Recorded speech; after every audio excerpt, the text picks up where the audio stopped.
ইরানের আকস্মিক মিসাইল হামলায় ইসরায়েলের 9টি যুদ্ধজাহাজ ধ্বংস, মধ্যপ্রাচ্যে উত্তেজনার বিস্ফোরণ। লোহিত সাগরে উত্তাল ঢেউয়ের মাঝে আজ ভোরে হঠাৎ আকাশ কেঁপে ওঠে প্রচন্ড বিস্ফোরণের শব্দে। ইসরায়েলের নৌবাহিনীর টহলরত 9টি কনভেয় একযোগে মিসাইল হামলা চালিয়েছে ইরান। মাত্র কয়েক সেকেন্ডের ব্যবধানেই ধ্বংস হয়ে গেছে ইসরায়েলের মোট 9টি আধুনিক যুদ্ধজাহাজ। বিস্ফোরণের তীব্রতায় কয়েক কিলোমিটার জুড়েই আগুনের লেলিহান শিখা দেখা যায়। সমুদ্রপথে ছড়িয়ে পড়ে ধ্বংসাবশেষ। ইসরায়েলি সামরিক সূত্র জানায়, হামলাটি এতটাই দ্রুতগতি ছিল যে নৌবাহিনী প্রতিরোধমূলক ব্যবস্থা নেওয়ারও সুযোগ পায়নি। লক্ষ্যবস্তুতে আঘাত হানতে ব্যবহৃত মিসাইলগুলো উচ্চ পর্যায়ের স্থ্যাটল প্রযুক্তি নির্মিত, যা রাডার এড়াতে সক্ষম এবং সমুদ্রপথে চলমান জাহাজকে নিখুঁতভাবে টার্গেট করতে পারে। হামলায় ঠিক কোন মডেলের ব্যবহার করা হয়েছে তা আনুষ্ঠানিকভাবে জানা না গেলেও সামরিক বিশেষজ্ঞদের মতে ইরান আধুনিক হাইপারসোনিক এন্টিশিপ মিসাইল ব্যবহার করেছে, যা যে কোনো নৌ প্রতিরক্ষা ব্যবস্থা ভেদ করে লক্ষ্যবস্তুতে আঘাত হানতে সক্ষম। বিশেষজ্ঞরা বলছেন, ইরানের সামরিক প্রযুক্তি মধ্যপ্রাচ্যের শক্তির ভারসাম্যকে নতুনভাবে সংজ্ঞায়িত করেছে। হামলার পর ইসরায়েলে জরুরি বৈঠক ডেকেছে প্রতিরক্ষা মন্ত্রণালয়। প্রধানমন্ত্রী নেতানিয়াহু বলেছেন, ইসরায়েলের উপর এ ধরনের আঘাত মোটেও সহ্য করা হবে না এবং এর জবাব দেওয়া হবে যথাযথভাবে। দেশজুড়ে সামরিক ঘাঁটিগুলোতে সর্বোচ্চ সতর্কতা জারি করা হয়েছে।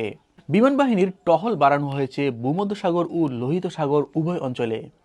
এদিকে ইরান জানিয়েছে, ইসরায়েল ফিলিস্তিনে হামলা বন্ধ না করা পর্যন্ত তারা এই ধরনের প্রতিরোধমূলক আঘাত চালাতে থাকবে। ইরান আরও দাবি করে, এটি তাদের সামরিক সক্ষমতার মাত্র এক দুর্দাংশ প্রদর্শন। প্রয়োজন হলে আরও শক্তিশালী আঘাত হানার সক্ষমতা তাদের রয়েছে।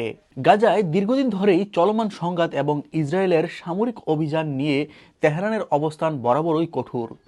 ফিলিস্তিনের বিভিন্ন প্রতিরোধ গোষ্ঠীকে দীর্ঘ সময় ধরে অস্ত্র প্রশিক্ষণ এবং প্রযুক্তি সহায়তা দিয়ে আসছিল ইরান, কিন্তু সাম্প্রতিক এই হামলা দেখিয়ে দিল এখন তারা সরাসরি অভিযান চালাতে প্রস্তুত। হামলার পর আন্তর্জাতিক অঙ্গনে ব্যাপক প্রতিক্রিয়া তৈরি হয়েছে। বিশ্ববাজারে তেলের দাম মুহূর্তেই বেড়ে গেছে।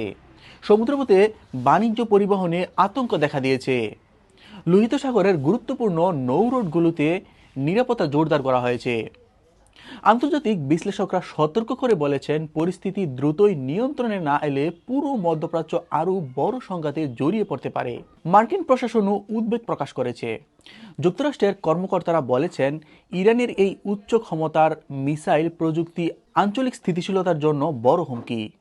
ফলে মার্কিন নৌবাহিনী পারস্য উপসাগর ও লোহিত সাগরে যুদ্ধজাহাজের সংখ্যা বাড়িয়ে দিয়েছে এবং গোয়েন্দা নজরদারি জোরদার করা হয়েছে। অন্যদিকে ইসরায়েলের ধারাবাহিক নৌ ক্ষতিতে তাদের সামরিক কৌশলে বড় ধরনের পরিবর্তন আসতে পারে। বিশেষজ্ঞরা মনে করছেন, এই হামলা ইসরায়েলের নৌশক্তিকে অত্যন্ত কয়েক মাসের জন্য ব্যাপকভাবে দুর্বল করে দিয়েছে।